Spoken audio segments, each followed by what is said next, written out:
കൂടുതൽ കരയാൻ യോഗമുള്ള നക്ഷത്രക്കാർ. ഇതൊരു പൊതുഫലം മാത്രമാണ്. ജാതകപ്രകാരം വ്യത്യാസങ്ങൾ ഉണ്ടാകുന്നതായിരിക്കും. ഈ നക്ഷത്രത്തിൽ പെടുന്ന ജാതകർ വളരെ ചെറിയ കാര്യങ്ങൾക്ക് പോലും പെട്ടെന്ന് കരയുന്നവരായിരിക്കും. ഇക്കൂട്ടർക്ക് സങ്കടം വരികയാണെങ്കിൽ മാത്രമല്ല ഇവർ കരയുന്നത്, ഇവർക്ക് സന്തോഷം വരികയാണെങ്കിലും സങ്കടം വരികയാണെങ്കിലും ഇവരുടെ കണ്ണ് നിറയുന്ന കൂട്ടത്തിൽ ഉള്ളവരാണ്. കൂടാതെ ഇവർ എന്തെങ്കിലും അശുഭകരമായിട്ടുള്ള വാർത്ത കേട്ടുകഴിഞ്ഞാൽ പോലും ഇവർ കരയുന്ന കൂട്ടത്തിൽപ്പെട്ടവരാണ്. ഇവർ ചെയ്യാത്ത കാര്യത്തിന് അനാവശ്യമായി എന്തെങ്കിലും പഴി കേൾക്കേണ്ടി വന്നു കഴിഞ്ഞാൽ ഇവർക്ക് പെട്ടെന്ന് സങ്കടം വരികയും കരയുകയും ചെയ്യുന്നവരാണ്.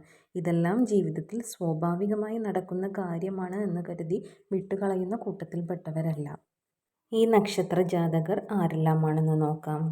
ഭരണി, പുണർദം, മകം, അത്തം, ചിത്തിര, വിശാഖം, ഉത്രട്ടാതി എന്നിവയാണ് ഈ നക്ഷത്രക്കാർ.